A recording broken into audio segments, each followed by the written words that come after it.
Good morning जी। डालो heading mathematical treatment of hydrogen spectra. एक simple सा फॉर्मूला पढ़ना है, मैं पहले रिवाइज करा देता हूँ। क्या क्या देखा था कल आप लोगों ने? N1 और इधर था N2। ठीक है जी। N1 की वैल्यू फिक्स थी 1 2 3 4 5 और 6। N2 की वैल्यू यहाँ पे क्या थी? 2 3 4 3 4 5 4 5 6 5 6 7 6 7 8 7 8 9। ठीक है ना, अप टू इन्फिनिटी। पहली वाली सीरीज का क्या नाम रखा था? लाइमेक्स नहीं, लाइमन। दूसरे वाली सीरीज का क्या नाम रखा था? तीसरे वाली सीरीज का क्या नाम रखा था? पैशन। पैशन देखो, मीनिंग पता होना चाहिए और स्पेलिंग थोड़ी याद रह जाए बस।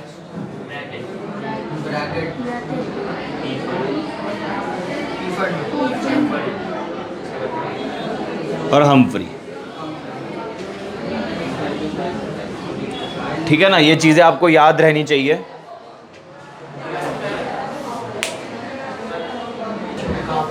हाँ जी, तो ये हमने बेसिकली सीख लिया था। अब देखो, आपने कल देखा था, मैंने कुछ कैलकुलेट करना सिखाया था आप लोगों को। Second line of Balmer series, third line of Lyman series, ऐसा कुछ मैंने आपको सिखाया था। तो इन लाइंस की ना आपको वेव नंबर कैलकुलेट करने के लिए बोला जाता है। वेव नंबर भी बोल सकते हैं या वेव लेंथ भी बोल सकते हैं। तो क्या फॉर्मूला बनेगा इसका? वेव नंबर, इसी से डिनोट करते हैं ना वेव नंबर को। Wave number is equal to Rydberg constant. R को बोलते हैं रीडबर्ग कांस्टेंट। आर को हम लोग बोलते हैं रीडबर्ग कांस्टेंट। ठीक है, और ब्रैकेट में 1/n1 का होल स्क्वायर माइनस 1/n2 का whole square into Z square. और n1 और n2 के लिए क्या कॉन्सेप्ट मैंने आप लोगों को ऑलरेडी बता रखा है। जो दो ट्रांजिशंस हो रही होगी, उन ट्रांजिशंस के अंदर जिस एनर्जी लेवल का नंबर कम होगा उसको n1 बोल देना, और जिस एनर्जी लेवल का नंबर ज़्यादा होगा उसको n2 बोल देगा। और ये फॉर्मूला जो है आपका सेंटीमीटर इनवर्स के अंदर है। ठीक है, बुक के अंदर भी लिखा हुआ है ये फॉर्मूला। तो आप ज़रा नोटिस करो, ये वाला फॉर्मूला जो जस्ट अभी लिखवाया है, और एक फॉर्मूला आप लोगों ने पढ़ा था बोहर मॉडल ऑफ एटम के अंदर, जिसको हम लोगों ने बोला था बोहर फॉर्मूला, जिसकी हेल्प से आपने दो लेवल्स के बीच का एनर्जी डिफरेंस निकाला था। तो ये वाला फॉर्मूला और वो दो एनर्जी लेवल्स के बीच का जो डिफरेंस होता है, उधर जो फॉर्मूला डिस्कस करा था, ये दोनों फॉर्मूला सिमिलर है? सिमिलर नहीं है तो उतारो फिर फटाफट से।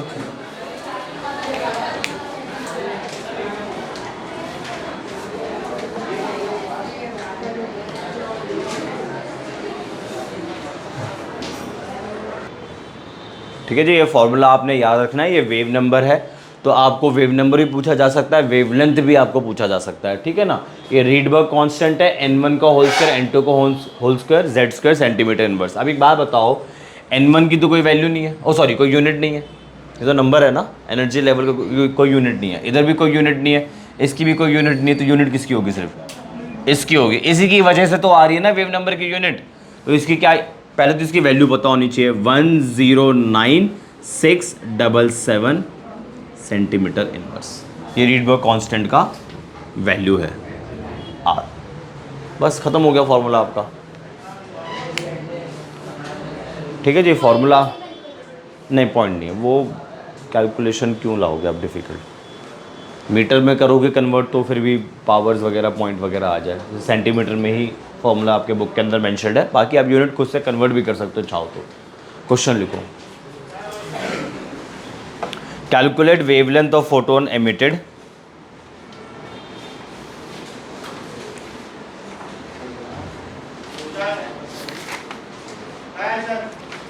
calculate wavelength of photon emitted for second line of Balmer series. Calculate wavelength of photon emitted for second line of Balmer series of hydrogen atom.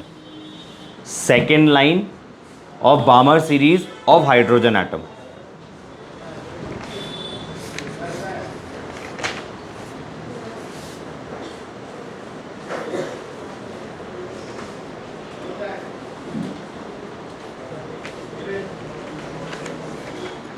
ठीक है जी, तो बताएं क्या है question. Calculate the wavelength, wavelength आपने फाइंड करनी है, मतलब लैम्डा आपने फाइंड करना है, आपने लैम्डा फाइंड करना है। ठीक है, और क्या है आगे question, second line of Balmer series. बामर series मैंने यहां लिख रखी है, अगर आपका इलेक्ट्रॉन 3 से दूसरे में जाएगा तो पहली लाइन बनेगी बामर सीरीज के अंदर, अगर आपका इलेक्ट्रॉन 4th से दूसरे में जाएगा तो आपकी बनेगी सेकेंड लाइन बामर सीरीज के अंदर। तो मुझे तो सेकेंड लाइन चाहिए, तो यहाँ पे आपका N1 तो ऑलरेडी फिक्स्ड था, जैसे ही उसने बामर सीरीज बोली N1 आपका वहीं पर ही फिक्स्ड हो गया। प्रॉब्लम तो N2 के लिए थी, N2 हमने आइडेंटिफाई कर लिया है, तो N2 भी मेरे पास आ गया कितना 4। फॉर्मूला ऊपर लिखा हुआ है, बट ये तो वेव नंबर का है, मुझे तो वेवलेंथ निकालना है। तो इसको आप ये भी तो लिख सकते हो 1 बाय लैम्डा, वो जो वेव नंबर होता है किसके इक्वल होता है, 1 बाय लैम्डा के इक्वल होता है ना, 1 बाय लैम्डा के इक्वल होता है ना। बस खत्म हो गया क्वेश्चन। अब 109677 1 बाय N1 का होल स्क्वायर दैट इज 2 का होल स्क्वायर माइनस 1 बाय 4 का होल स्क्वायर। ठीक है, सेंटीमीटर इनवर्स। तो आपका लैम्डा किस में आएगा, सेंटीमीटर में आएगा। हाँ बोलो, जेड स्क्वायर 1 ना, हाइड्रोजन एटम है ना, तो z आपका ऑटोमेटिकली 1 हो गया, तो लिखा नहीं इसलिए मैंने। ठीक है, अब इसे आप सॉल्व कर लो, पहले यहीं पर ही थोड़ा सिंप्लीफाई कर लो। 109677 और इधर हो जाएगा आपका 2 2 4 4 4 16 16 माइनस 4 12, ऊपर 12 होगा, नीचे 4 इंटू 16 आ गया, ये भी सिंप्लीफाई कर देते हैं 3 बाई 16। ठीक है, और 1 बाय लैम्डा, हमें तो लैम्डा चाहिए, तो lambda is equal to 16 divided by 109677 into 3। अब आपने इस भयंकर कैलकुलेशन को करना है। ठीक है जी, और आपका आंसर आ जाएगा सेंटीमीटर में। क्रॉस मल्टीप्लिकेशन कर दिया, 16 यहाँ चला गया, 109677 नीचे आ गया, लैम्डा की वैल्यू आ गई। अब आपने इसे सॉल्व करना है, आंसर को बॉक्स से बंद कर देना है। करो फटाफट से। हाँ, कैलकुलेशन खतरनाक है ना।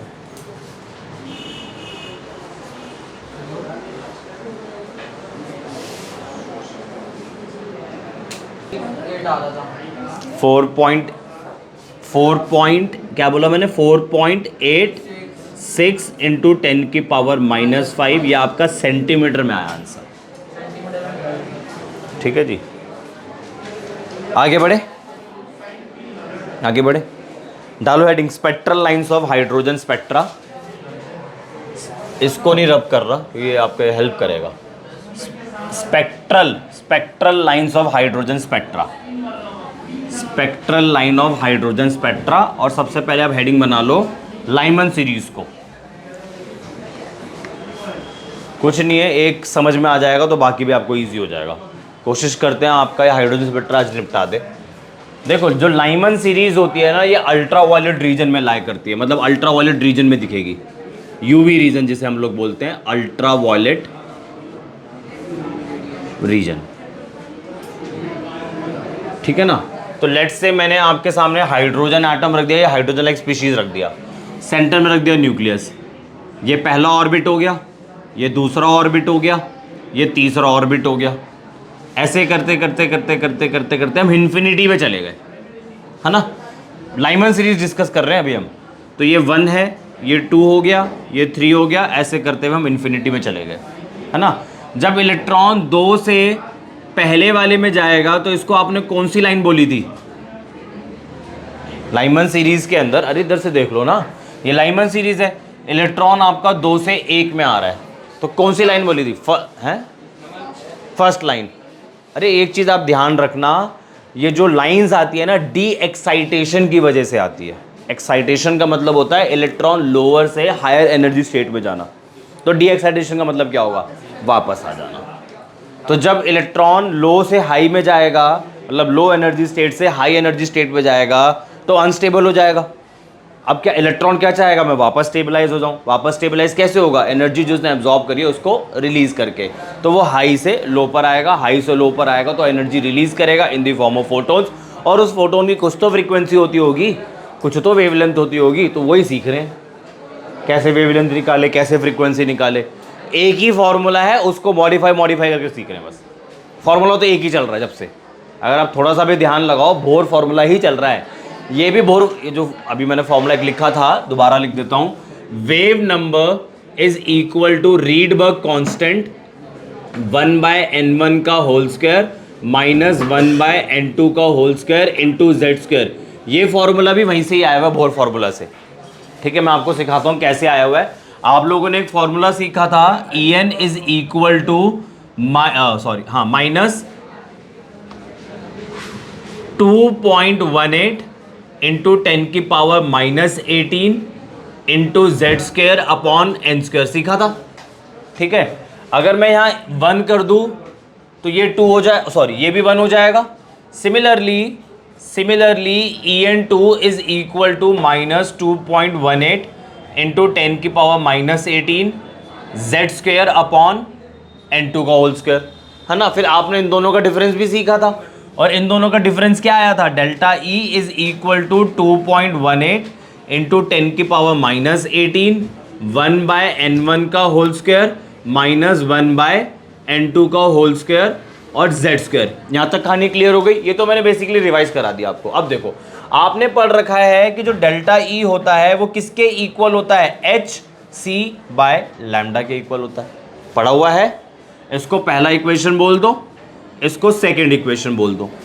From equation first and second, जब लेफ्ट हैंड साइड इक्वल है तो राइट हैंड साइड भी इक्वल हो जाएगा। तो hc/λ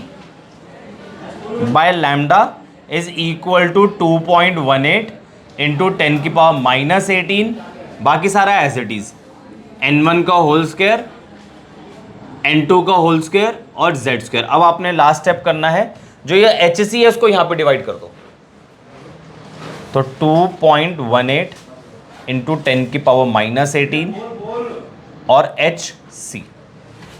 ठीक है, इधर क्या हो जाएगा, वेव नंबर। तो ये जो आपका आ गया इतना बड़ा कैलकुलेट हो गया, ये रीडबर्ग कांस्टेंट ही तो है, मैच करो अब उससे।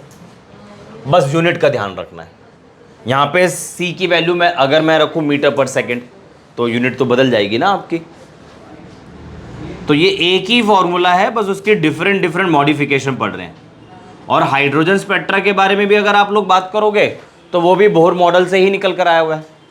भाई बोहर मॉडल के अंदर आपने एक पॉइंट पढ़ा था कि इलेक्ट्रॉन को जब आप एनर्जी सप्लाई करते हो तो इलेक्ट्रॉन लो एनर्जी स्टेट से हाई एनर्जी स्टेट में चला जाता है। तो उसी को तो हाइड्रोजन स्पेक्ट्रा में पढ़ रहे हो, अलग से टॉपिक बना के पढ़ रहे हो कि जब इलेक्ट्रॉन वापस आया तो हमें लाइंस मिली बड़ी सारी, तो बड़ी सारी लाइंस के लिए अलग टॉपिक बना दिया हाइड्रोजन स्पेक्ट्रा। तो घूम फिर के एक ही फॉर्मूला चल रहा है। ठीक है ना, चलो back to the main topic. तो ये मैंने न्यूक्लियस रखा, ये पहला ऑर्बिट, ये दूसरा ऑर्बिट, ये तीसरा, अप टू इन्फिनिटी तक मैं चला गया। ठीक, अगर इलेक्ट्रॉन लाइमन सीरीज के अंदर बात कर रहा हूं, लाइमन सीरीज जो होती है अल्ट्रावायलेट रीजन के अंदर लाई करती है, मतलब अल्ट्रावायलेट रीजन में आपको दिखेगी वो। इलेक्ट्रॉन आपका दूसरे से जंप करके पहले में चला गया। ठीक है जी, तो ये आपकी फर्स्ट लाइन कहलाएगी लाइमन सीरीज की, सही बोला मैंने। सिमिलरली अगर आप इलेक्ट्रॉन को इन्फिनिटी से पहले में पहुंचाओ तो इसे बोलते हैं last line, limiting line, marginal line. ठीक है ना, कई सारे नाम है, 3 नाम तो मैंने ही बता दिए। इतना क्लियर हो गया, इसमें कोई घबराने वाली बात नहीं है। बस लाइमन सीरीज अगर मैं आपके आगे बात करूं लाइमन सीरीज के बारे में तो आपके दिमाग में आ जाना चाहिए n1 is equal to 1। Balmer series के बारे में बात करूं तो n1 is equal to 2। Similarly Paschen 3, 4, 5 and so on. ये नंबर आपके दिमाग में सीरीज का नाम सुनते ही क्लिक हो जाना चाहिए। इतना समझ आई बात, ठीक है ना। फिर मैंने क्या बोला कि अगर इलेक्ट्रॉन दूसरे से पहले में जाएगा तो इसको मैं बोलूंगा first line of Lyman series. अब जाहिर सी बात है, जब इन्फिनिटी से वो पहली में जाएगा तो last line of Lyman series हो जाएगी वो। ठीक है ना, फर्स्ट लाइन मैंने आपको बता दी, लास्ट लाइन मैंने आपको बता दी, फर्स्ट लाइन मैंने आपको बता दी, लास्ट लाइन मैंने आपको बता दी। ठीक है जी, फर्स्ट लाइन को और लास्ट लाइन को कलेक्टिवली एक्सट्रीम लाइंस भी बोला जाता है। फर्स्ट लाइन, एक ही कॉन्सेप्ट सब में फॉलो करूंगा, इसको समझ लो ये आपका ऐसे ही कवर हो जाएगा। ठीक है, दोबारा सुनो, जैसे मैंने आपको बोला कि इलेक्ट्रॉन आपका दूसरे से पहले में चला गया, ये first line of Lyman series कहलाएगा। तो अगर इलेक्ट्रॉन तीसरे से दूसरे में जाएगा तो first line of Balmer series, electron fourth से थर्ड में जाएगा first line of Paschen series, 5 to 4 first line of Brackett, 6 to 5 first line of Pfund, 7 to 6 first line of Humphrey. सब में सेम कॉन्सेप्ट लग रहा है। अब आगे देखो, मैंने क्या बोला, अगर इलेक्ट्रॉन को आप इंफिनिटी से पहले पहुंचाओगे तो last line of Lyman series, similarly last line of Balmer series बन जाएगी इंफिनिटी से 2, last line of Paschen series infinity से 3, सिमिलरली इंफिनिटी से 4, इंफिनिटी से 5, इंफिनिटी से 6। कोई प्रॉब्लम? पहली लाइन को लास्ट लाइन को कलेक्टिवली एक्सट्रीम लाइन बोलते हैं।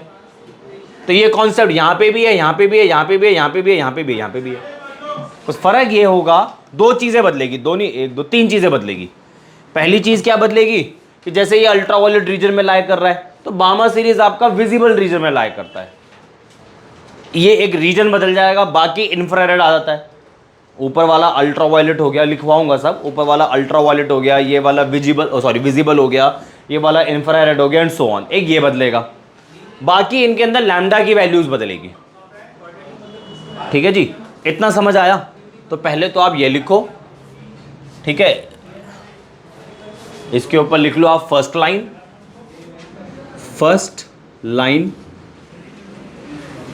ठीक है, ये लिख लो आप लास्ट लाइन,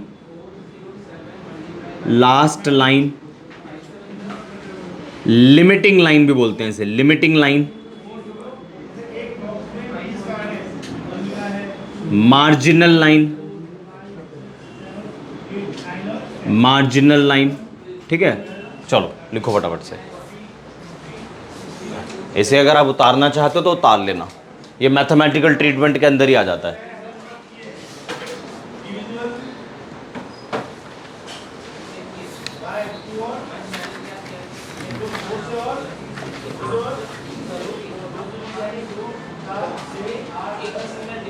बोलू स्टार्ट कर लिखना, करो जल्दी से करो।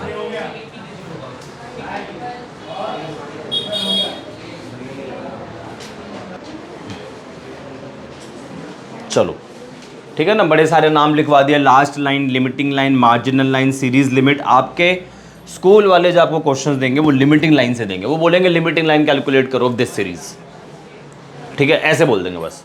तो लिमिटिंग लाइन अगर आपको जब कैलकुलेट करनी हो किसी पर्टिकुलर सीरीज के लिए, तो पर्टिकुलर सीरीज के लिए n1 की वैल्यू तो फिक्स है, n2 की वैल्यू इन्फिनिटी है, n1/n2 का होल्स का तो 0 हो जाना है बस। ये क्वेश्चन अगर देंगे स्कूल वाले, अगर उनका मन करे देने का तो, ठीक है ना, बाकी तो स्कूल के मन का कुछ नहीं पता। आगे बढ़ते चलो, ठीक है। तो इसमें आप लिखना शुरू करो, it is a first spectral series of hydrogen, it is a first spectral series of hydrogen, है ना, पहली सीरीज है ये आपकी। हाइड्रोजन स्पेक्ट्रा के अंदर हमने डिस्कस कर लिया था कि इतनी सारी सीरीज क्यों आ रही है, और आप ये सोचो कि अभी तक तो 6 ही पढ़ पाए हैं, इसके आगे भी तो पॉसिबिलिटीज है ना, उसके बारे में तो चर्चा की नहीं हमने और करनी भी नहीं, ठीक है ना। आपके एनसीईआरटी के अंदर Lyman, बामर, passion, bracket, P fund तक है, ये एंट्रेंस के लिए भी है। और मैं जितना टॉपिक आपको करा रहा हूँ आपको डेफिनेटली एंट्रेंस के अंदर जरूर हेल्प करेगा ये टॉपिक, बाकी एक्स्ट्रा प्रैक्टिस आपको करनी है, ठीक है ना। तो आप लिखो उसके अंदर पहली line, it is the first spectral series of hydrogen. दूसरा पॉइंट लिखो, it lies in the UV region, it lies in the UV reason.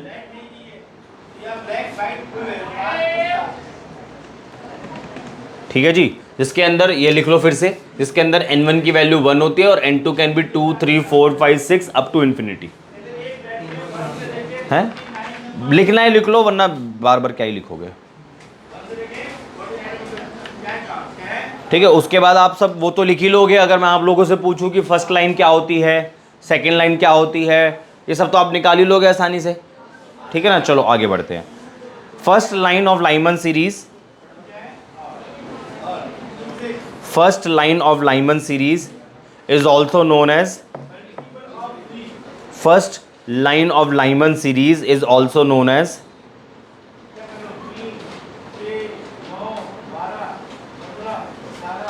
first line of Lyman series is also known as line of minimum और line of longest wavelength, line of minimum और line of longest wavelength. इससे पहले एक point समझो आप लोग जो आपको काफी हेल्प करेगा।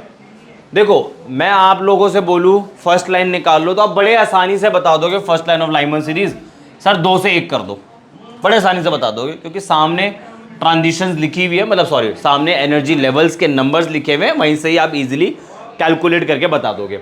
मैं आप लोगों से पूछूं सेकंड लाइन बताओ तो आप बोलोगे सर 3 से 1, समझ रहे हो मेरा पॉइंट। मैं आपसे बोलूंगा थर्ड लाइन बताओ, आप बोलोगे सर 4 से 1। मैं आप लोगों से पूछता हूं 15वीं लाइन बताओ तो 14 से 1, मतलब आपने 1 कम कर देना है बस, ये एक ट्रेंड आपने याद रखना है, ठीक है ना। तो इसको लिख लेते हैं कहीं घर जाके आप लोग भूल जाएं।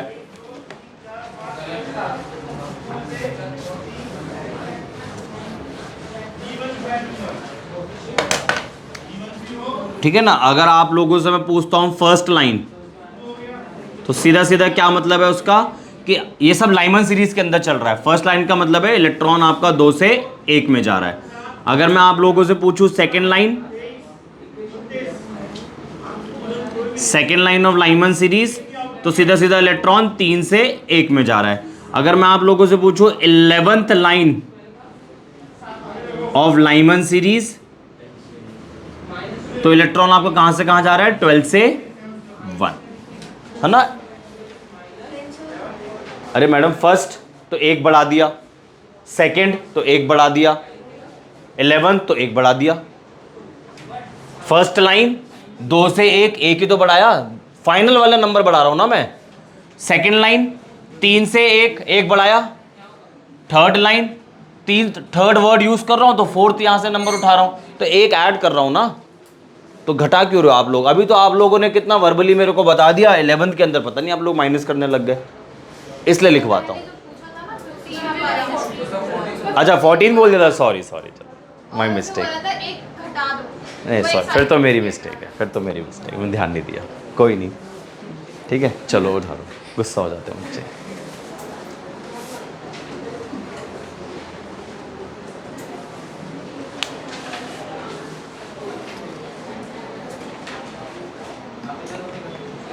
वो फ्लो में कभी कभी हो जाता है। इतना कुछ तो कह दिया, उसके बाद कह रहे हो कह नहीं रहे कुछ। ठीक है चलो आगे बढ़ते हैं। अभी तक देखो फिर से, अगर मैं फर्स्ट लाइन के बारे में बात करूं लाइमन सीरीज की, तो ट्रांजिशन कहां से हो रही थी 2 से 1 हो रही थी, तो ये वाला जो एनर्जी डिफरेंस होगा सबसे कम होगा, है ना। 2 लेवल्स के बीच का जो एनर्जी डिफरेंस होगा ये वाला सबसे कम होगा, तो जो इसकी कॉरस्पॉन्डिंग वेवलेंथ होगी वो क्या होगी, कम होगी ज्यादा होगी। आप लोगों ने एक फॉर्मूला पढ़ा हुआ है, delta E is equal to hc/λ, ठीक है। मैंने बोला ये वाला जो एनर्जी डिफरेंस है first line of Lyman series का जो एनर्जी डिफरेंस है वो क्या होगा, कम होगा, तो इसके कॉरस्पॉन्डिंग वेवलेंथ क्या आएगी, ज्यादा आएगी। ज्यादा बोले तो लैम्डा मैक्स बोल सकता हूं, तो लिखवाया अभी थोड़ी देर पहले आपको, लॉन्गेस्ट वेवलेंथ लिखवाया ना। अब इसको कैलकुलेट करते हैं, ठीक है ना, इसको रफली कैलकुलेट करते हैं। सर आपने लाइन ऑफ मिनिमम और line of longest wavelength, line of minimum minimum अलग नाम है, लॉन्गेस्ट वेवलेंथ अलग नाम है। इसको रब कर रहा हूँ, ठीक है, एक जगह खाना आगे लेके बैठा हुआ है। ये फॉर्मूला आप लोगों ने सीखा है, रीडबर्ग कांस्टेंट का फॉर्मूला, सॉरी रीडबर्ग फॉर्मूला, उसे रीडबर्ग फॉर्मूला भी बोलते हैं। वो जो वेव नंबर वाला फॉर्मूला आपको सिखाया है आज ही, wave number is equal to R 1/n1 का होल स्क्वायर माइनस 1/n2 का whole square Z² centimetre inverse, ठीक है। तो ये जो फॉर्मूला आपके सामने लिखा हुआ है ये रीडबर्ग फॉर्मूला है, ठीक है ना, और R क्या है, रीडबर्ग कांस्टेंट है। तो अब मैं क्या कर रहा हूं, यहां पे वेव नंबर की जगह 1/λ लिख दूं, is equal to Rydberg constant, R की वैल्यू मत पुट करो, ठीक है ना, एक जर्नल रिलेशन बना लेते हैं। n1 क्या हो जाएगा, लाइमन सीरीज पढ़ रहे हैं तो n1 की वैल्यू 1 हो जाएगी, और हम फर्स्ट लाइन की वेवलेंथ कैलकुलेट कर रहे हैं, तो यहां पे क्या हो जाएगा 2 का होल स्क्वायर, बाकी Z² सेंटीमीटर इनवर्स। हाँ जी बोलो। हाइड्रोजन स्पीशीज हाइड्रोजन लाइक, चलो हाइड्रोजन के लिए करेंगे तो 1 हो जाएगा। अब इधर देखो आप, इसको मैं लैम्डा मैक्स लिख दूं, क्योंकि जैसे ही मैंने n की वैल्यू पुट कर दी तो अब तो लैम्डा लैम्डा मैक्स कहलाएगा ना। तो यहां कर देते हैं 1 bye lambda max. Hydrogen spectra के लिए बात कर रहे हैं तो यहां पे z की वैल्यू 1 कर देंगे। इसको सिंप्लीफाई कर लेते हैं, इधर तो 1 ही रहेगा, इधर 4 आ जाएगा, ठीक है, और बाद में और सिंप्लीफाई करेंगे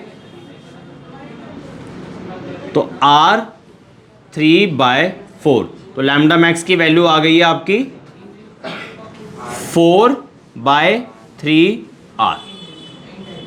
इतना क्लियर हुआ? इतना क्लियर हुआ? अब एक बात बताओ, जब ये वाला एनर्जी डिफरेंस आपका छोटा था और इसका कॉरस्पॉन्डिंग वेवलेंथ मैक्सिमम आया, तो ये वाला एनर्जी डिफरेंस इन्फिनिटी से 1, लिमिटिंग लाइन के बारे में बात कर रहा हूं, इन्फिनिटी से इलेक्ट्रॉन पहले में जाएगा, तो ये वाला एनर्जी डिफरेंस क्या है, बड़ा है छोटा है? बड़ा है छोटा है? बड़ा है, तो इसकी कॉरस्पॉन्डिंग वेवलेंथ, तो उसको लैम्डा मिनिमम बोल सकता हूं। तो कैलकुलेट कर सकते हो, करो, लैम्डा मिनिमम निकालो। फॉर्मूला यही रखना है आपने,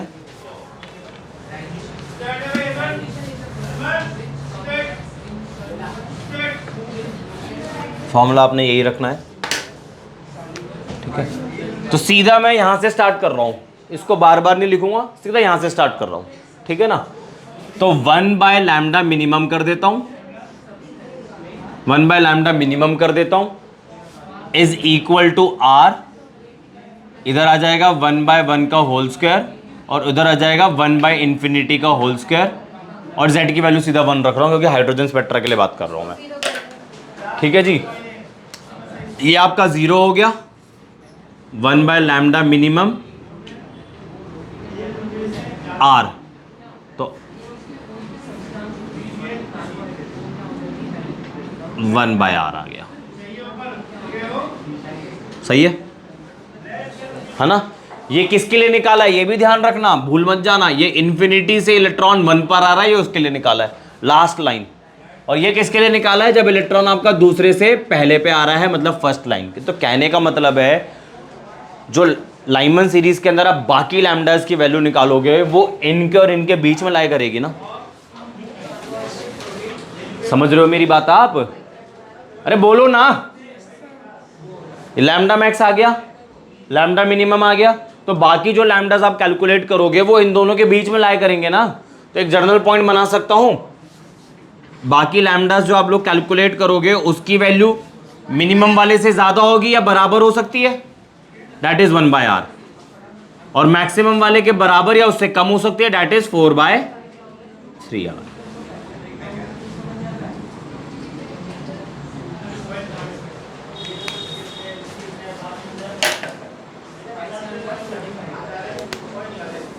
कॉपी करो।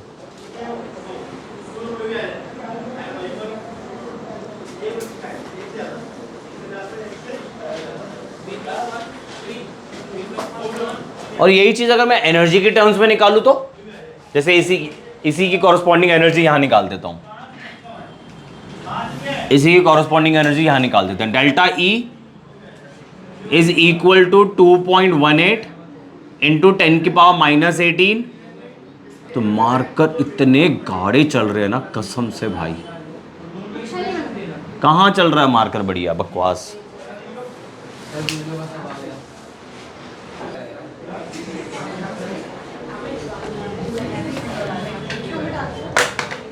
जगह तो चाहिए। n1 की वैल्यू यहाँ 1 पुट कर दो, n2 की वैल्यू यहाँ 2 पुट कर दो और एनर्जी की वैल्यू निकालो। तो delta E is equal to 2.18 into 10⁻⁻18, 1/1 का होल स्क्वायर माइनस 1/2 का होल स्क्वायर, और हाइड्रोजन एटम है तो 1 रख दिया। 2.18 इंटू 10⁻⁻18, 3/4 है ना, 3/4 ही आना है। इसको मल्टीप्लाई कर लेते हैं,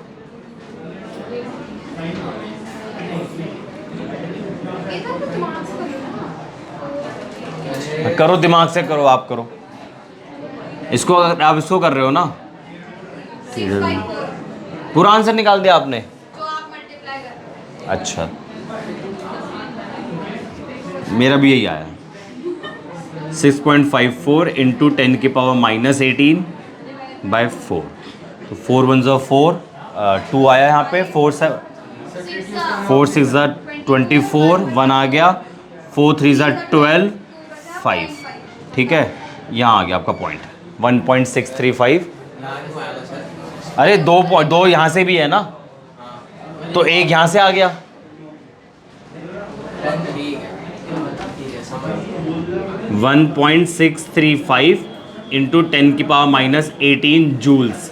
ठीक है, अब इसकी कॉरस्पॉन्डिंग एनर्जी निकालते हैं। Delta E is equal to 2.18 into 10⁻⁻18।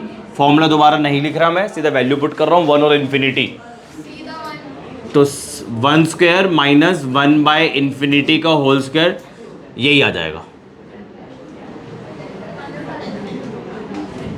है ना। तो आप देख के ही पता लगा सकते हो कि ये वाली एनर्जी क्या है, ज़्यादा, वो वाली कम है ना। ये तो दोनों के अंदर सेम है ना, 10⁻⁻18 और 10⁻⁻18 दोनों में सेम है। अब इसको कंपेयर कर लो, 2.18 और 1.635, वो छोटा है। तो जो बाकी ट्रांजिशंस के लिए एनर्जी की वैल्यू आएगी वो इसके और इसके बीच में लाया करेगी।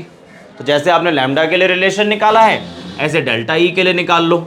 डेल्टा ई की वैल्यू उसके बराबर या उससे ज़्यादा हो सकती है, यानी कि 1.635 इंटू 10⁻⁻18, और इससे छोटी या इसके बराबर हो सकती है 2.18 इंटू 10⁻⁻18। ठीक, और एक लाइन और लिख लो, first and last line are collectively known as extreme line. इसके बाद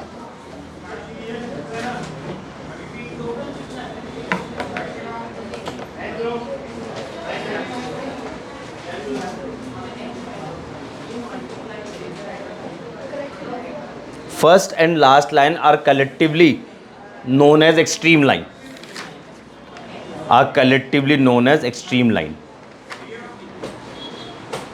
आपने एक लाइन लिखी थी ना, first line of Lyman series is also known as line of minimum energy, एक वर्ड मिसिंग है वहाँ, मिनिमम एनर्जी कर लो अब। ठीक है मेरे भाई, first and last line are collectively known as extreme line. और एक वर्ड एक लाइन सबसे पहले लिखवाइए, first line of Lyman series is also known as line of minimum energy, वो वर्ड मिसिंग है, मिसिंग था sorry, and line of longest wavelength. यह आपका लाइमन सीरीज निपट गया। क्या आप इसी तरीके से बामा सीरीज में कर सकते हो? तो करो फटाफट से। बामा सीरीज आपका विजिबल रीजन में लाई करेगा, करो। लैम्डा मैक्स का रिलेशन निकाल लो, एनर्जी का रिलेशन निकाल लो।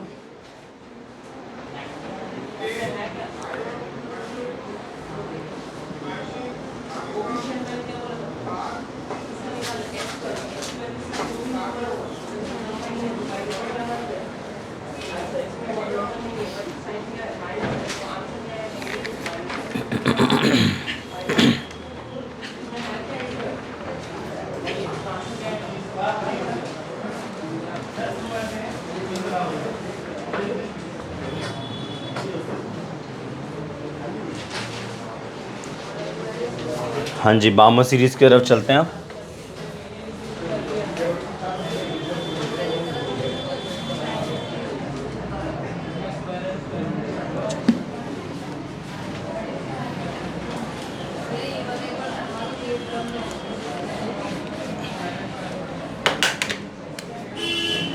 न्यूक्लियस, पहला ऑर्बिट, दूसरा ऑर्बिट, तीसरा ऑर्बिट, इन्फिनिटी। ये 1 हो गया, 2 हो गया, 3, इन्फिनिटी, है ना। तो उसके अंदर अगर आप पहली लाइन निकालना चाहो, उसको चौथा ही बना देते हैं इधर, फोर्थ। अगर आप पहली लाइन निकालना चाहो तो तीसरे से दूसरे में इलेक्ट्रॉन को आना चाहिए। लाइमन सीरीज़ के अंदर तो यही है, सॉरी बामा सीरीज़ के अंदर तो यही है ना, इलेक्ट्रॉन आपका तीसरे से दूसरे में आएगा तो ये आपकी फर्स्ट लाइन कहलाएगी। और इन्फिनिटी से दूसरे में आएगा तो लिमिटिंग लाइन। कितने सारे नाम लिखवाए थे, limiting line, marginal line, limiting line, marginal line, series limit, कितने सारे नाम लिखवाए थे, वही सब नाम यहाँ पे भी आ गए।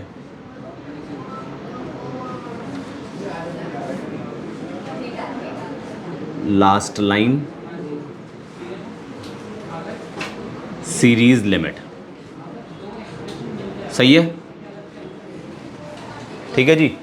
ये आपकी सेकेंड सीरीज है, second series of hydrogen spectra, है ना। Second series of hydrogen spectra, second series of hydrogen spectra, ठीक है जी। जिसके अंदर N2 की वैल्यू क्या होती है, सॉरी N1 की वैल्यू 2 होती है और N2 की वैल्यू आपकी क्या क्या हो सकती है, 3, 4, 5, 6 एंड सो ऑन, ठीक है। विजिबल रीजन में लाई करती है, विजिबल रीजन में लाई करती है, ठीक है। अगर आप फर्स्ट लाइन के बारे में बात करो तो फर्स्ट लाइन के लिए जो एनर्जी डिफरेंस होगा वो छोटा होगा, है ना। एनर्जी डिफरेंस छोटा होगा तो लैम्डा क्या हो जाएगा, मैक्सिमम हो जाएगा, तो लैम्डा निकाल लेते हैं। Wave number is equal to Rydberg constant 1/n1 का होल स्क्वायर माइनस 1/n2 का whole square into Z square, ठीक है। क्योंकि हाइड्रोजन एटम के बारे में बात कर रहे हैं हम, तो यहाँ पे z की वैल्यू 1 आ जाएगी,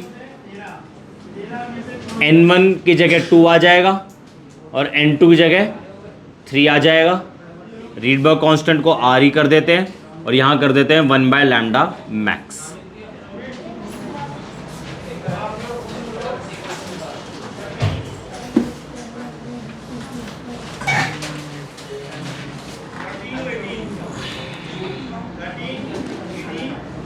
one by lambda max is equal to r और यहाँ हो जाएगा आपका 9 - 2 4, सॉरी 9 - 4 इज 5, ठीक है। और नीचे आ जाएगा आपका 4 × 9, तो lambda max is equal to 4 × 9 = 36 5r। ये आया लैम्डा मैक्स, ठीक है। अब लैम्डा मिनिमम निकाल लेते हैं, तो सीधा ये फॉर्मूला यूज कर रहा हूं, 1/λ मिनिमम रीडबर्ग कांस्टेंट 1/2 का होल स्क्वायर माइनस 1/∞ का होल स्क्वायर, ठीक है जी। तो 1/λ minimum is equal to r/4, तो लैम्डा मिनिमम आ गया आपका 4/r, यही आया लैम्डा मिनिमम, ठीक है ना। यानी कि लैम्डा की जो वैल्यू होगी वो लैम्डा मिनिमम और लैम्डा मैक्स के बीच में लाई करेगी। तो लैम्डा की जो वैल्यू होगी वो मिनिमम के बराबर भी हो सकती है या उससे बड़ी, और मैक्सिमम वाले से छोटी हो सकती है या उसके बराबर हो सकती है।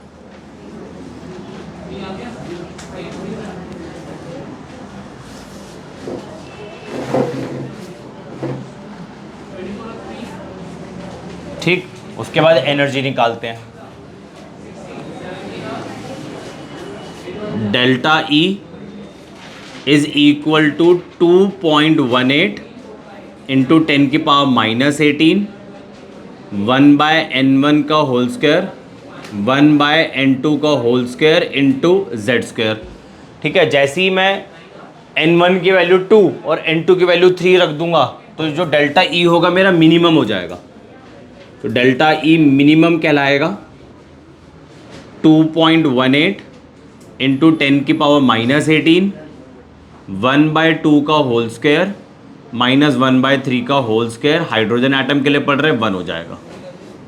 2.18 इंटू 10⁻⁻18, इसकी कैलकुलेशन हमने करी थी 5/36।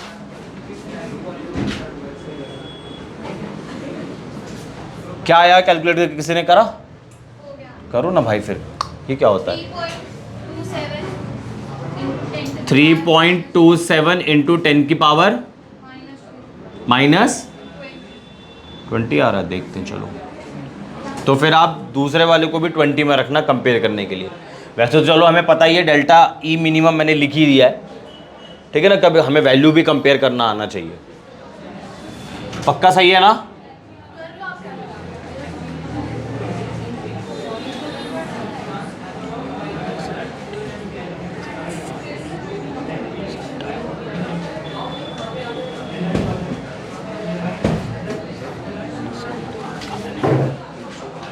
6 ट्वाइस, इसमें ज़्यादा हो जाएगा।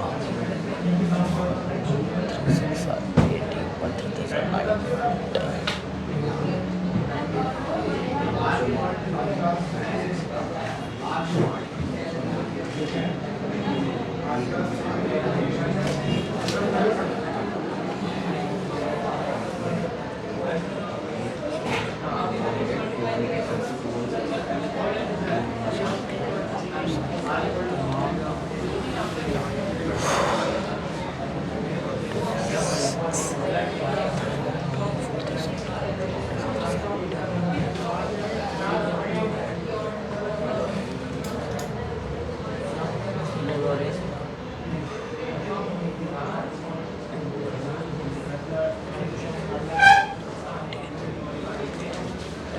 हैं क्या मिस्टेक हो गई?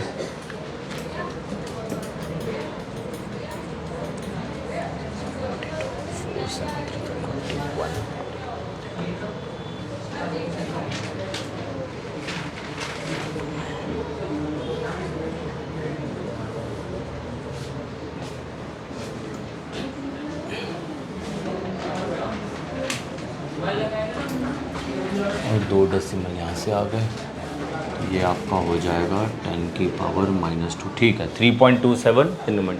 ठीक है,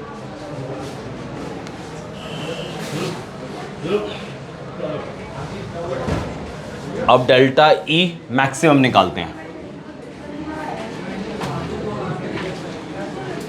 2.18 इंटू 10 की पावर -18 1/2 का होल स्क्वायर -1/∞ का होल स्क्वायर और z1 हो गया। तो ये आ जाएगा आपका 2.18 इंटू 10 की पावर -18/4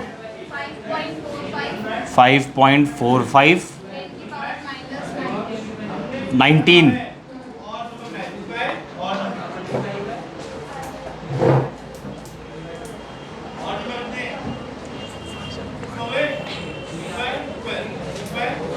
ठीक, आप क्या करो, उसको 20 बना दो, या तो आप इसको 19, ये तो 20 पहले से बना हुआ है ना, या तो आप इसको 19 कर दो या ऐसे 20 कर दो, कुछ भी कर दो। कंपेयर देखो, वैसे मैंने लिख रखा डेल्टा ई मिनिमम कौन है, डेल्टा ई मैक्सिमम कौन है, पर देख के आप समझ नहीं पाओगे ना। अगर ये मैं ना मेंशन करूं तो देख के वैल्यूज को समझ नहीं पाओगे। तो इधर यू मेक 10 की पावर -19 को 20, या इसको 19 कर लो। तो इसको 20 करना है, पावर माइनस में बढ़ानी है। कहाँ शिफ्ट करूँ, इधर शिफ्ट करूँ, इधर शिफ्ट करूँ। जब लेफ्ट में लेके जाते हैं पावर घट जाती है, तो इधर शिफ्ट करेंगे ना, इधर करेंगे माइनस प्लस, सॉरी इधर करेंगे राइट में। तो ये हो जाएगा आपका 54.5 इंटू 10 के -20। अब आप कंपेयर कर लो, ये तो दोनों के अंदर सेम है ही, ये वाला नंबर ज़्यादा है, ये वाला नंबर कम है। मैंने लिख भी रखा है delta E max, delta E minimum. तो जो डेल्टा ई की वैल्यू होगी, जो डेल्टा ई की वैल्यू होगी वो मिनिमम से ज़्यादा या उससे उसके बराबर हो सकती है, वैल्यू हो रही। अगर ये मान लो ओरिजिन है, अगर आप इधर ले जाओगे तो पावर घट जाती है, इधर ले जाओगे तो पावर बढ़ जाती है। नहीं उल्टा बोल दिया। इधर लेके माइनस, इधर एक्सेस माइनस में होता है, प्लस में होता है। इधर लेके जाते हैं पावर बढ़ती है, इधर घटती है। तो सही तो करा है मैंने फिर। अरे मैडम माइनस करोगे तो 20 हो जाएगा ना। ये देखो, आप इधर लेके जाओगे तो पावर क्या घट रही है, 10/10 से मल्टीप्लाई। अरे सब कुछ छोड़ो ना यार, 2 मिनट क्यों कंफ्यूज कर रहे हो। देखो इधर आप इधर लेके जाओ पावर घटी, इधर लेके जाए पावर बढ़ी। आपने क्या करना है, 20 करना है, तो इधर शिफ्ट कर दिया। अरे घटेगी तो एक डिजिट शिफ्ट कर दी ना।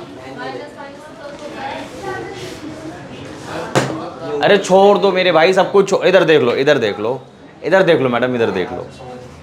5.45 इंटू 10 की पावर -19। ठीक, मैं कह रहा हूं इधर जाओगे पावर घटेगी, आपने एक डिजिट शिफ्ट कर दी तो 4.5 हो गया। पावर घटेगी तो 10 की पावर -19 -1 -20 आ गया। ठीक है, तो बस अब लिख दो, डेल्टा ई की जो वैल्यू होगी वो मिनिमम से ज़्यादा या उसके बराबर होगी, और मैक्सिमम के बराबर या उससे कम होगी। ये लो,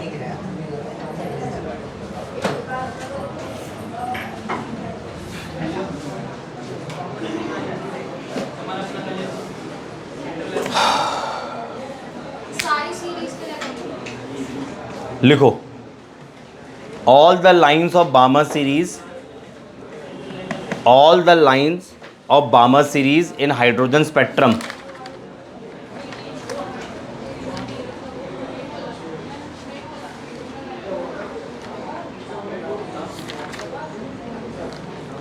वैसे करना तो है, चलो होमवर्क ले लेना। All the lines of Balmer series in homework ले लेना। All the lines of Balmer series in hydrogen spectrum are not in the visible region. All the lines of Balmer series in hydrogen spectrum are not in the visible reason.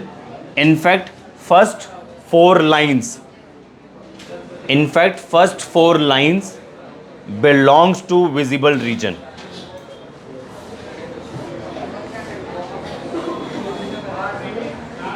ठीक है जी। एक बात बताओ, जब आप लोगों ने फर्स्ट लाइन को लाइन ऑफ मिनिमम एनर्जी बोला था, है ना, तो लास्ट लाइन को क्या बोलूंगा? Line of. फर्स्ट लाइन को आपने, अरे लाइमन सीरीज ले लो, बार्मर सीरीज ले लो, फर्स्ट लाइन को आपने बोला था लाइन ऑफ मिनिमम एनर्जी, तो लास्ट वाली लाइन को क्या बोलूं? Line of maximum energy. ठीक है जी। चलो आगे क्वेश्चन लिखो। अब आपने घर पे करना है, लाइमन हमने कर लिया, बार्मर आपने कर लिया है, ठीक है, पैशन ब्रैकेट पी फंड, ये होमवर्क है, सेम यही सब निकालना है, यही सब निकालना है। एंट्रेंस में आएगा, एनसीईआरटी स्कूल में नहीं आएगा। नहीं, रेंज नहीं बोलेंगे, ठीक है। और उसमें है क्या, कितना डिफिकल्ट है? सिर्फ टाइम ही तो कंज्यूम हो रहा है, अप्लाई करना तो आ ही गया है क्या? ठीक है, तो होमवर्क लिख लो आप। पैशन के लिए आपने करना है सेम, ब्रैकेट के लिए करना है आपने, पी फंड के लिए करना है आपने। हाँ है, नहीं वो छोड़ दो, तो हम कर लो, तो हम मन कर रहा है कर लो। 4 दे दिए, सेम ऐसे ही आपने निकालना है, सब कुछ मेंशन करना है। लास्ट लाइन किसे बोलते हैं, लिमिटिंग लाइन किसे बोलते हैं, last line limiting line same ही है। फर्स्ट लाइन किसे बोलते हैं, line of minimum energy, line of maximum energy, extreme line, सब कुछ लिखना है तरीके से। बस इतना ध्यान रखना, Lyman series ultraviolet region में लाई कर रही थी, बार्मर सीरीज की 4 लाइन विजिबल में, बाकी आपकी passion bracket P fund Humphry infrared में लाई करती है। ये मैंने आपको बता दिया, ठीक है जी। एक चीज़ और बतानी है मेरे को इधर, अगर मैं आप लोगों से पूछूं बार्मर सीरीज के अंदर फर्स्ट लाइन किस ट्रांजिशन की वजह से बनेगी, तो बताना। फर्स्ट लाइन, बार्मर सीरीज चल रहा है ना, फर्स्ट लाइन बताओ। अबे कौन से ट्रांजिशन से बनेगी फर्स्ट लाइन? आसान कर दिया, आसान कर दिया, तो जोर से बोला करो ना, मुंह के अंदर ही बोल के चुप हो जाते हो। सर 3 से 2 यहां तक पहुंची आवाज, और ऊपर से बोल तो बता तो दिया, ऐसे एहसान कर दिया मेरे पर। डांट खाओगे बड़ी वाली। फर्स्ट लाइन आपका 3 से 2, सेकंड लाइन बताओ 4 से 2, थर्ड लाइन बताओ 5 से 2। हाँ अब अच्छा लगा, 5 से 2। अगर मैं आप लोगों से 6th लाइन पूछूं तो 7 से 2। हाँ 7 to 2। तो अगर आप नोटिस करो तो 2 ऐड हो रहा है, फर्स्ट 1 + 2 3 से 2। तुमने ही बोला जोर से, ठीक है। थर्ड लाइन देखो तो 2 ऐड हो रहा है 5 से 2, 6th लाइन बोलो तो 2 ऐड हो रहा है 8 से 2 एंड सो ऑन, ठीक है ना। लाइमन के पहली वाली सीरीज में 1 ऐड करा, दूसरे वाले में 2, तीसरे वाले में 3, चौथे वाले में 4, 5 वाले में 5, ठीक है। ये तो ट्रिक हो गई है। अब आप क्वेश्चन लिखो, तो आपको होमवर्क कौन सा हो गया? पैशन हो गया, ब्रैकेट पी फंड हम्फ्री नहीं करना है, आपकी श्रद्धा है, करना तो कर लेना, ठीक है जी। 3 तो करने ही करने हैं, 3 तो करने ही करने हैं। लिखो question, calculate wavelength of extreme line of Balmer series. ये तो कर ही लिया, सीधा सीधा आंसर लिखो। Calculate wavelength of extreme line of Balmer series in hydrogen atom in terms of R. In terms of R. सीधा सीधा आंसर लिख दो, कैलकुलेशन कर रखी है, यही तो है आंसर इसका। तरीके से लिखोगे तो यहां से लेके यहां तक आंसर बन जाएगा। वैसे तरीके से लिखेंगे, पहले से कर सर एक्सट्रीम लाइन पूछा है तो वो मैक्सिमम एक्सट्रीम, हाँ एक्सट्रीम तो दोनों को बोलते हैं ना, दोनों को बोलते हैं ना एक्सट्रीम लाइन तो। अरे first line and last line collectively known as, दोनों निकालना पड़ेगा। तो कैलकुलेशन कर रखिए, सीधे सीधे आंसर लिख लो ना। वैसे अगर तरीके से करे तो यहां से सॉल्व करना पड़ेगा पूरा, मतलब कहां तक जाएगी कहानी यहां तक जाएगी, तरीके से करेंगे तो।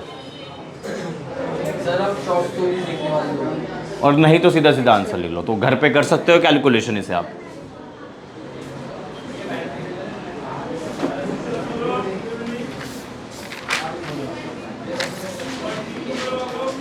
ठीक है जी, lambda max 36/5R, lambda minimum 4/R।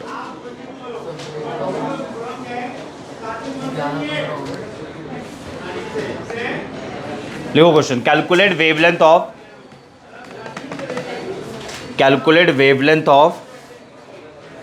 Third line of Balmer series, ये आपने करना है। Calculate wavelength of third line of Balmer series of lithium 2+ ion in terms of R. Calculate wavelength of third line of Balmer series of lithium 2+ ion in terms of R. अब बस थोड़ा 5 minute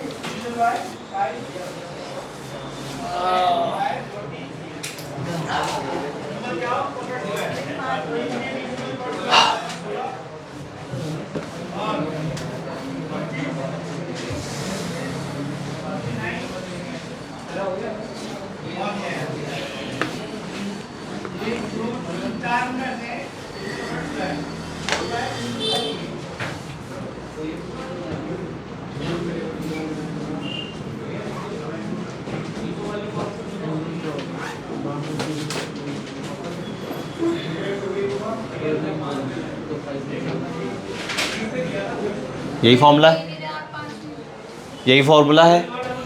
आप अपना करते रहो ना, अपना करते रहो। कौन सी लाइन बोली है?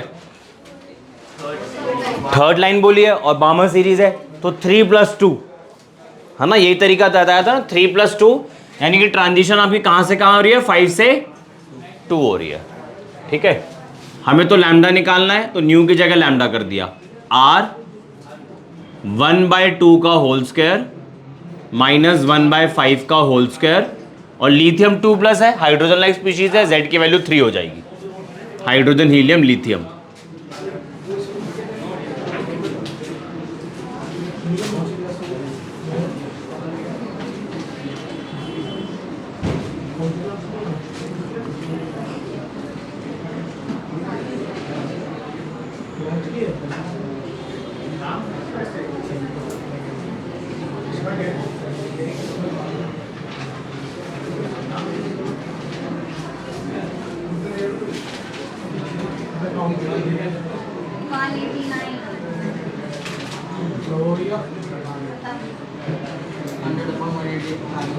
यही आंसर आया, आगे जी आंसर देख लो बोर्ड पर। ठीक है, next question, if wavelength of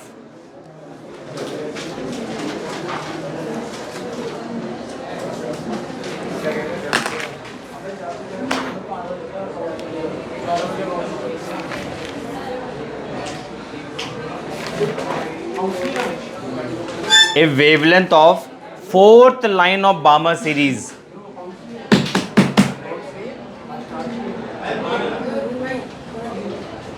if wavelength of fourth line of Balmer series of helium plus is x, if wavelength of fourth line of Balmer series of helium plus is x, then calculate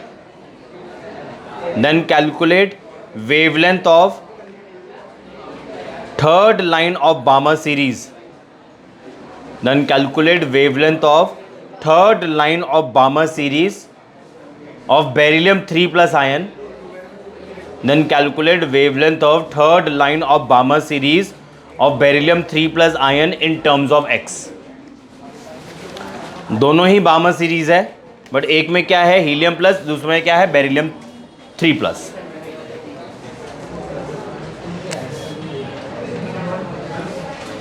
ठीक है जी, start करते हैं। आप अपना करते रहो। 4th line बोली गई है और बामर सीरीज है, तो 4 + 2 6, 6 से 2 ट्रांजिशन हो रही है, 6 से 2 ट्रांजिशन हो रही है। फॉर्मूला यहां लिखा हुआ है, यहां 6 आ जाएगा और हीलियम प्लस बोला हुआ है तो यहां 2 आ जाएगा। ठीक है जी, तो इधर तो 4, इधर हो गया 36, 36 - 4 ऊपर आ जाएगा 32।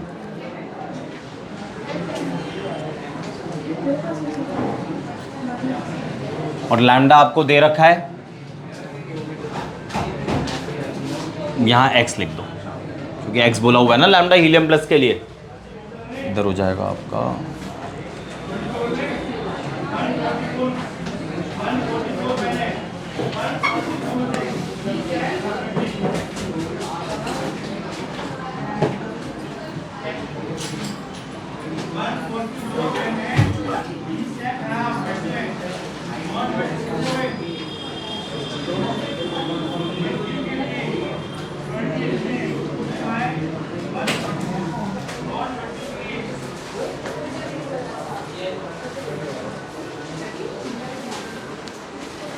एक के लिए निकाल लिया, रिलेशन बना लिया, एक जितना सिंपल हो सकता कर दिया। दूसरा क्या बोला गया है, calculate wavelength of 3rd line, और सीरीज कौन सी है, बामर सीरीज ही है। 3rd लाइन का क्या मतलब है, 3 + 2 = 5।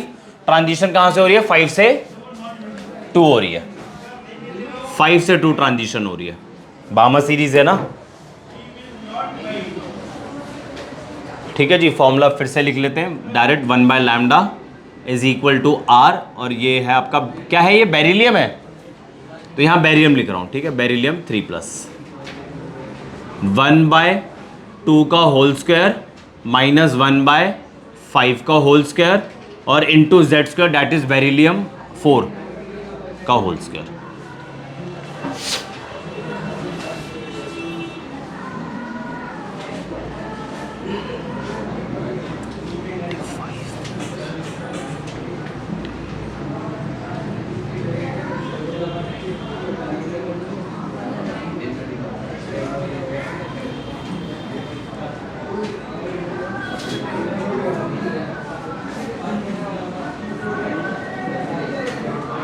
ये सेकेंड इक्वेशन हो गई।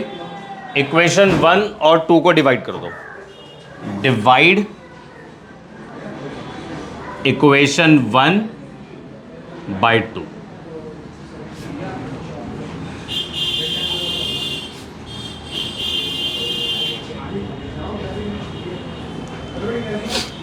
(8R by 9) 84R by 25।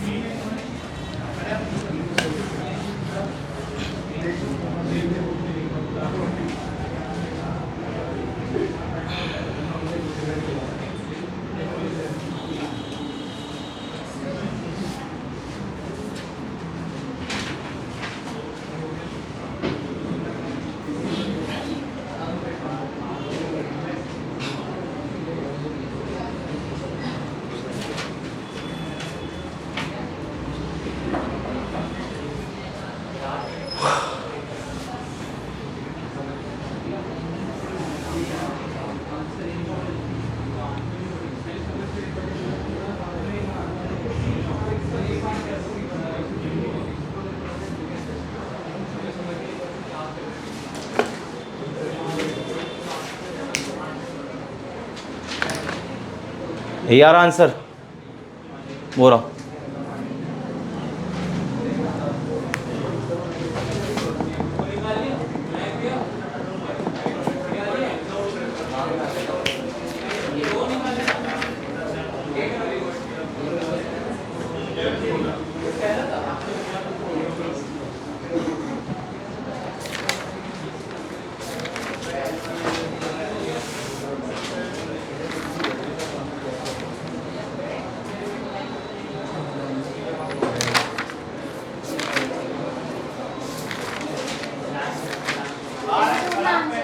हाँ जी, यही आंसर है।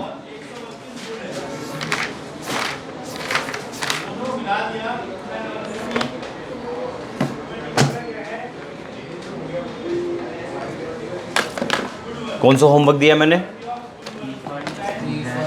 पहले उससे पहले पैशन तो बोल दो।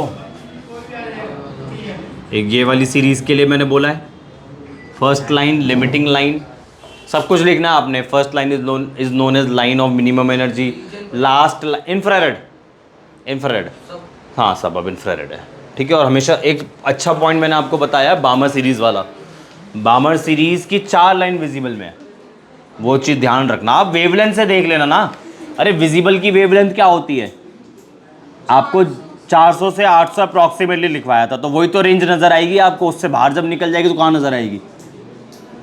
ऐसे लॉजिक लगा लो ना। आपको आर की टर्म से वेवलेंथ निकाल के बताया है, उसको आप घर पे जाके कैलकुलेट कर लेना, प्रॉपर एंगस्ट्रॉम में निकाल के देख लेना, ठीक है ना। तो किसी बुक के अंदर विजिबल रेंज कुछ और लिखा होता है, कहीं कुछ और लिखा होता है, तो जर्नल एक हम बात कर लेते हैं 4000 से लेके 8000 एंगस्ट्रॉम, एक जनरल एंगस्ट्रॉम भी तो बोल रहा हूँ, ठीक है जी। तो आपने अब घर पे क्या क्या करना है, passion series, bracket, P fund, ये 3 करनी है बस, ठीक है। सब कुछ लिखना है आपने। Limiting line, line of minimum energy किसको बोलते हैं, लाइन ऑफ मैक्सिमम एनर्जी किसको बोलते हैं, longest wavelength, minimum wavelength, delta E minimum, delta E maximum और रेंज, ये सब आपने करना है। और लिख लेना इंफ्रारेड रीजन में लाई करते हैं तीनों, ठीक है जी। आज के लिए इतना ही है, ठीक है जी। That's all for today, and for more chemistry related video subscribe my channel. Thank you.